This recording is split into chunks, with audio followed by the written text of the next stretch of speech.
नमस्कार, आप देख रहे न्यूज फॉर नेशन और मैं स्वाति पांडे आपके साथ। लोकसभा चुनाव को महज एक महीने ही शेष रह गए हैं। आपको बताएं कि 19 अप्रैल से लोकसभा चुनाव जो है वो शुरू हो जाएगी। मतदान जो है 19 अप्रैल से शुरू हो जाएगा और 4 जून को वो ऐतिहासिक दिन होगा जिस दिन ऐलान होगा कि आखिरकार जनता ने किसे गद्दी पर बैठाया है, जनता ने किस पर अपना भरोसा जताया है। अगर बिहार की बात करें तो बिहार के अलग अलग लोकसभा सीटों पर, लोकसभा क्षेत्रों पर अपने अपने उम्मीदवारों को अलग अलग पार्टियों ने उतार दिया। एक तरफ एनडीए तो दूसरी तरफ महागठबंधन यानी आरजेडी।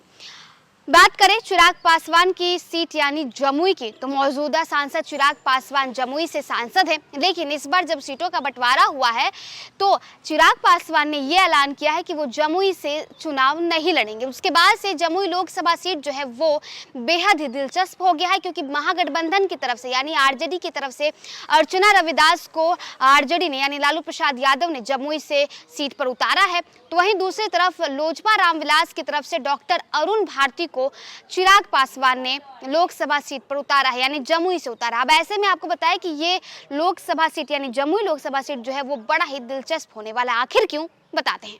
2024 में जमुई सीट की लड़ाई काफी रोचक होती दिख रही है। राष्ट्रीय जनता दल यानी आरजेडी ने तो एनडीए से एक कदम आगे बढ़कर जमुई लोकसभा से अर्चना रविदास को उम्मीदवार बनाया है। एनडीए की तरफ से उम्मीदवार की घोषणा नहीं हुई है, लेकिन ये कहा जाने लगा है कि चिराग पासवान जमुई से लोकसभा चुनाव नहीं लड़ने जा रहे हैं। तय तो ये भी हो गया है कि जमुई लोकसभा की बागडोर डॉक्टर अरुण भारती थामने जा रहे हैं। दरअसल चिराग पासवान अपने पिता रामविलास पासवान की सीट हाजीपुर लोकसभा से भावनात्मक लगाव के खातिर लड़ने जा रहे हैं। वर्तमान जमुई लोकसभा का स्वरूप नए परिसीमन के बाद 2008 में अस्तित्व में आया। यहाँ का पहला लोकसभा चुनाव 2009 में हुआ, तब जदयू के भूदेव चौधरी जीते। चिराग पासवान की एंट्री 2014 के लोकसभा चुनाव में हुई। पहली बार चुनाव लड़े चिराग पासवान ने वर्ष 2014 के लोकसभा चुनाव में आरजेडी के सुधांशु भास्कर को लगभग 85,000 मतों से परास्त किया। 2019 में चिराग पासवान को पोलिंग वोट के 55% जो है वोट आए। इनके प्रतिद्वंदी तब रालोसपा के भूपेंद्र चौधरी को 2 लाख से ज्यादा मतों से हराया था। जमुई लोकसभा के अंदर 6 विधानसभा सीटें आती हैं।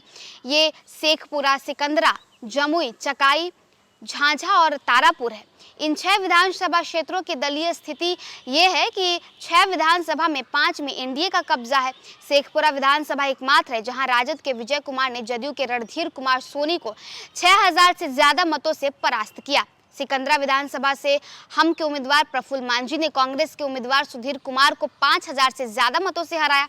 चकाई से निर्दलीय विधायक सुमित कुमार ने राजद के उम्मीदवार समिता देवी को मात्र 581 मत से हराया। झाझा से जदयू के दामोदर रावत ने राजद के राजेंद्र यादव को मात्र 1,679 मतों से हराया। तारापुर विधानसभा से जदयू के राजीव सिंह ने राजद के अरुण कुमार को 3,852 मतों से पराजित किया।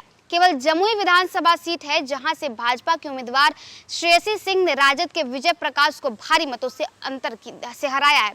श्रेयसी को 7,09,603 मत मिले, जबकि राजद के विजय प्रकाश को 4,01,049 मत मिले। श्रेयसी सिंह ने 41,000 से ज्यादा मतों से राजद के विजय प्रकाश को हराया। सिटिंग विधायकों के स्तर पर तो एनडीए के उम्मीदवार अच्छी स्थिति में हैं। वैसे तो जमुई को लेकर ये साफ मुकाबला एनडीए बनाम इंडिया गठबंधन होने जा रहा है। एक कॉमन बात यह है कि राजद की उम्मीदवार अर्चना रविदास भी पहली बार लोकसभा चुनाव में उतरेंगे और लोजपा रामविलास के संभावित उम्मीदवार डॉक्टर अरुण कुमार भारती भी पहली बार लोकसभा चुनाव लड़ेंगे। एक फर्क है कि अरुण भारती को चिराग पासवान की ओर से मेहनत से बनाई जमीन मिलेगी, जबकि राजद की उम्मीदवार अर्चना रविदास अपना आधार बनाएंगी। इस जमुई लोकसभा में अभी ट्विस्ट आना शेष है, क्योंकि जमुई लोकसभा की त्रिकोणीय संघर्ष में डालने को चिराग पासवान के चाचा पशुपति पारस जमुई लोकसभा से उम्मीदवार उतारने जा रहे हैं। बहुजन समाज पार्टी ने भी 40 सीटों पर उम्मीदवार उतारने की घोषणा की है। इनके नामांकन के बाद जमुई का दलीय संघर्ष की तस्वीर बन पाएगी। तो देखिए, लोकसभा चुनाव बेहद करीब है। ऐसे में प्रत्याशियों ने अपने अपने कमर कस लिए हैं। जमुई लोकसभा जो सीट है वो बेहद ही दिलचस्प होने वाला है, बेहद इंपॉर्टेंट होने जा रहा है, क्योंकि वहां एनडीए की तरफ से लोजपा रामविलास के डॉक्टर अरुण भारती उतरने वाले हैं, तो वहीं दूसरी तरफ आरजेडी की तरफ से यानी महागठबंधन की तरफ से अर्चना रविदास को चुनावी रणक्षेत्र में उतारा जाएगा। और जब से चिराग पासवान ने ये ऐलान किया कि वो जमुई से जो है चुनाव नहीं लड़ेंगे, उसके बाद से सबकी नजर जमुई लोकसभा सीट पर टिकी हुई है। फिलहाल होगा क्या, ये तो भविष्य तय करेगा। फिलहाल इस वीडियो में बस इतना ही। आप देखते रहिए न्यूज़ फॉर नेशन।